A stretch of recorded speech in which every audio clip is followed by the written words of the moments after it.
A lot of clients do come initially saying, I want to lose weight. But the question really is why, right? So you start with, why do you want to lose weight? Many times the answer is, well, because 10, 20, 30 years ago, I weighed this amount, I fit into these jeans, or this is how much I should weigh because of the height that I am, right? We try to fit ourselves into a mold, thinking, I need to be a certain weight. So it's understanding why.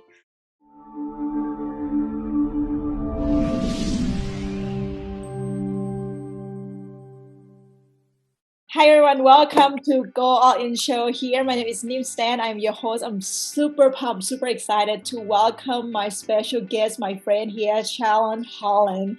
And Sharon, thank you so much for bringing energy already. I just love your smile. I just can't wait to have this conversation. So Sharon, congratulations for your best-selling book, Thank you. Method. So tell us a little bit about yourself and what you do, and later on, right, about your book.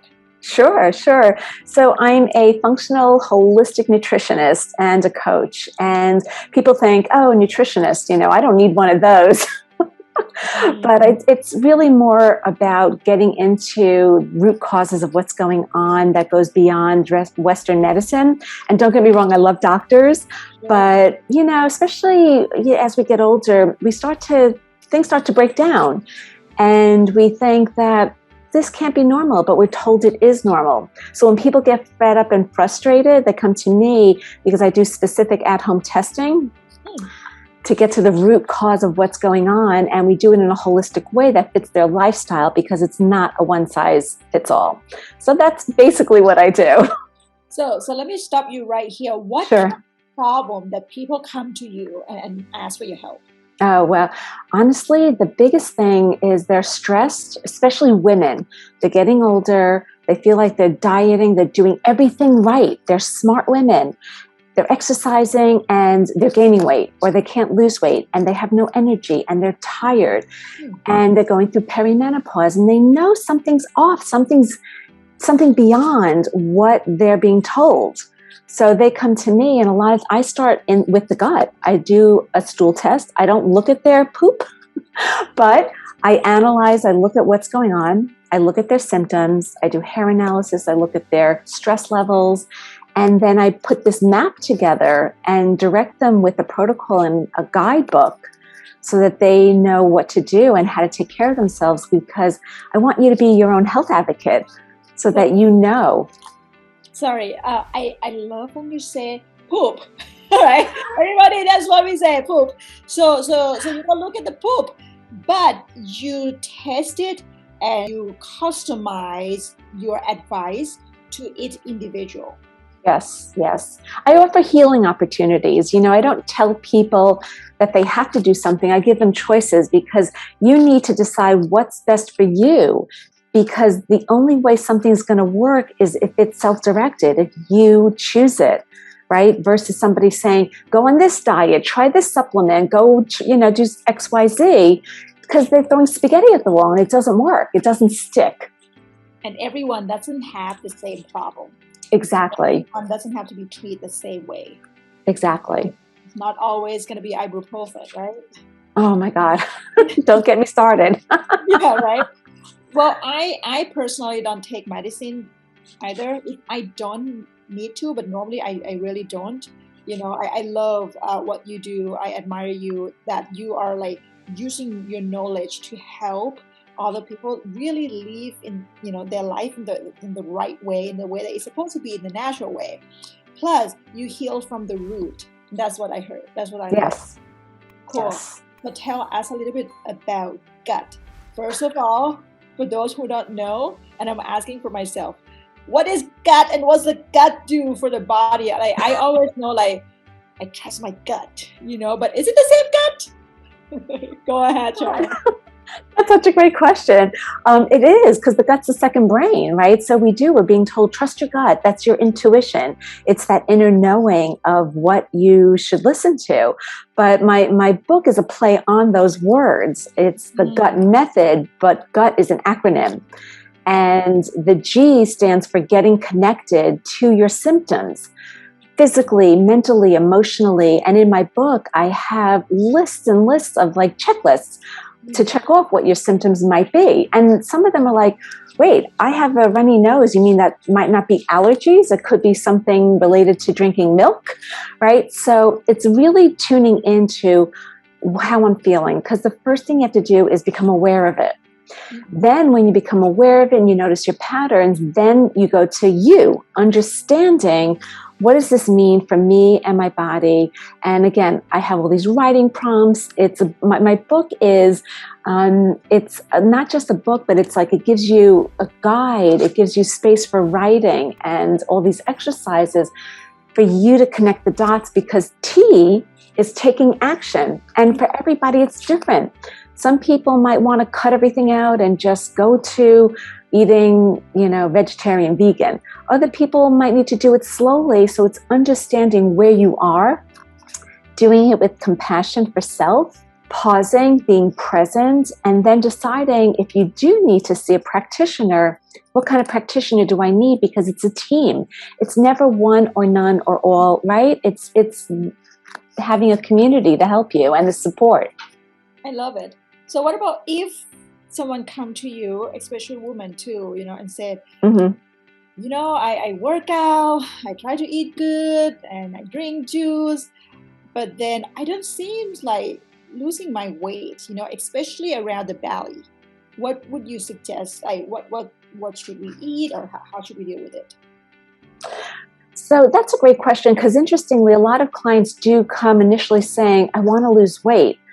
But the question really is why, right? So you start with, why do you want to lose weight? Many times the answer is, well, because 10, 20, 30 years ago, I weighed this amount, I fit into these jeans, or this is how much I should weigh because of the height that I am, right? We try to fit ourselves into a mold, thinking, I need to be a certain weight. So it's understanding why, because the number, and I've done it myself, and I know so many people, you reach the number, and you still don't feel great, right? It's understanding why you think it's important. And then it's really, what's going on? What are you feeling? What are the symptoms? So I know you're asking me to offer some ideas of like what to do if somebody's gained weight, but you can't do anything until you start asking yourself questions of like, well, how am I feeling? And writing things down, paying attention to what you're eating, and people hate that. Yeah, me too. But you have to connect the dots, right? So for some people, it's like, all right, let me pay attention. Usually gluten and dairy are the highest marks of what people are sensitive to and what they're reacting to. Some people, they eat really well, but they love to drink. And it's like, okay, cut out alcohol for a week and see what happens, right? Or cut out dairy for a week. So, and replace it with something else. So it's never like, don't do it completely, but figure it out for your body. And then if you realize, wow, you know what? It really is this dairy. And I just had this with a client of mine, gas, bloating, a guy, 41 years old, gas, bloating, felt terrible for years. Loves cheese. But he realized that's what was making him not feel well. And he needed to be told to eliminate it for a week. And then I said to him after the week, what do you want to do?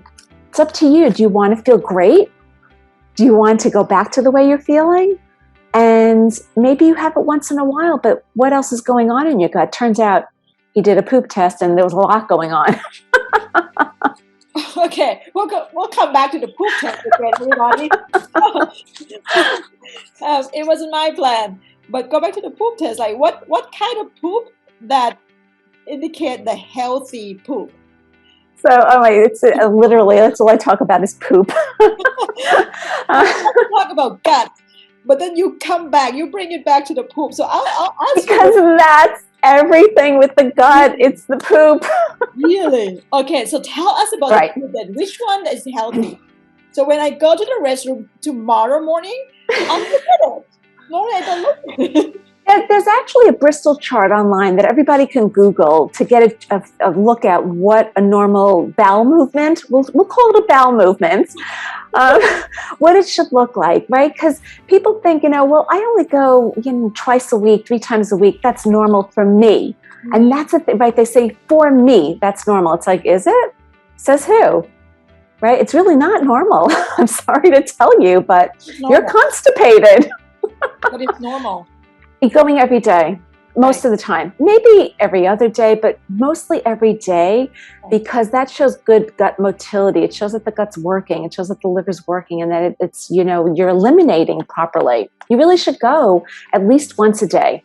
Sure. And so when you talk about the gut, we have trillions of bacteria, trillions. So what this test does is you do it at home. Again, I don't look at it.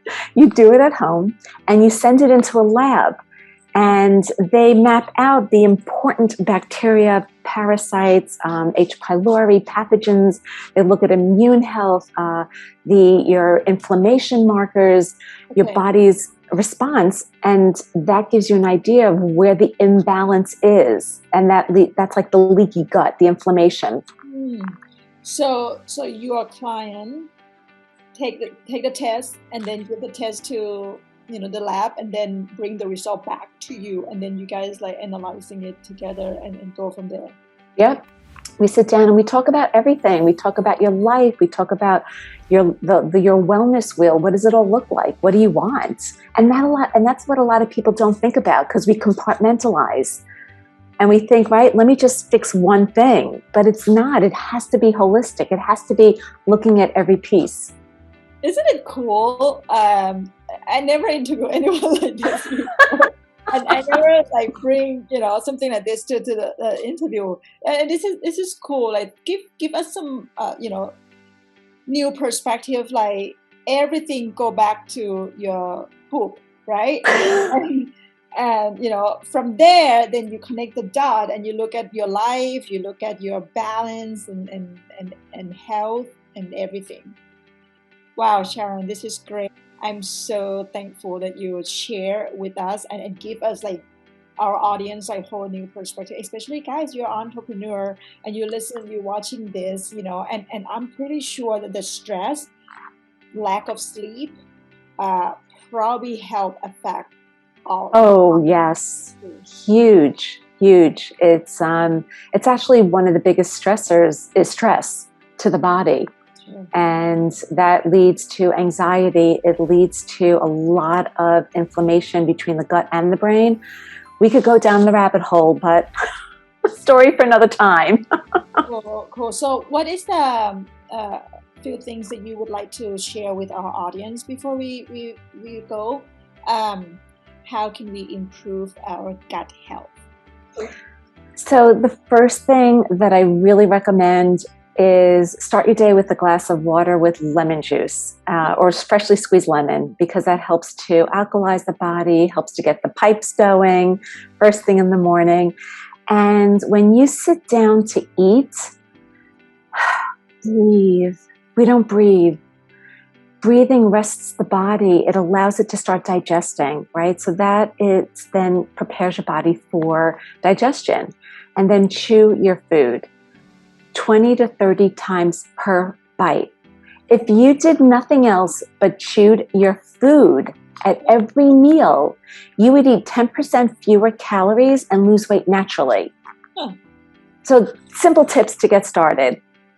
What is the average time that people chew food per bite? Oh, they gulp. It's like 5 bites, 5 chews. Really? Yeah, I actually did. When before COVID, I was doing a lot of workshops, live workshops, and we did this. We practiced. I gave people crackers, grain-free, gluten-free, and I had them just eat it regularly. And then the next time, I had them chew 20 to 30 times, and the difference was amazing, because the first time was like they gulped it, they didn't taste anything. 5 chews, 10 chews. The second time, they started to taste the nutty flavors. They realized the sensation that it was creating in their mouth, and it was a much better experience for them to chew their food for a longer period of time. So the first thing is to drink water with lemon juice or squeeze fresh lemons in it. The second one is to chew food. Oh, breathe. Breathe before you eat. Take a few breaths. And then the third one is to chew food longer. Yeah, simple. What was the fourth one that you were going to say? Are there any more? Well, there's plenty of others, but these are just simple ways to get started. And I really encourage people to write everything down, because at the end of the day, for you to connect the dots, you need to pay attention to, how do I feel 1 hour, 3 hours after I eat? How do I feel the next day? And then... So write everything down. What do you mean? Write what down? Write what you're eating. Write down what you're drinking. Write down how you're feeling. Because and that's all in my book. All of that is in my book, step by step, places to write, because this becomes your manual. Because then what happens is you can take this and go to your practitioner and go through it and know what questions you want to ask and be prepared to have a conversation that's going to help you heal, whatever that means for each person, right? Because we're different. Well, Sharon, thank you so much for your time today, man. I'm super grateful and learned a lot about connecting the dots, especially in the morning. And I'm looking forward to have you back on our show again. Well, before you go, how can our audience reach out to you? They can go to my website, Sharon Holand with 1L.com, and all my social media is there. The link to my book is there. So everything's on my website. Best place to reach me. We'll make sure that we'll put that in the description below. And for today, thank you so much, Sharon Holand, for our show, for being guest on our show today. Thank you so much for having me, Nim. It's been a pleasure. Thank you.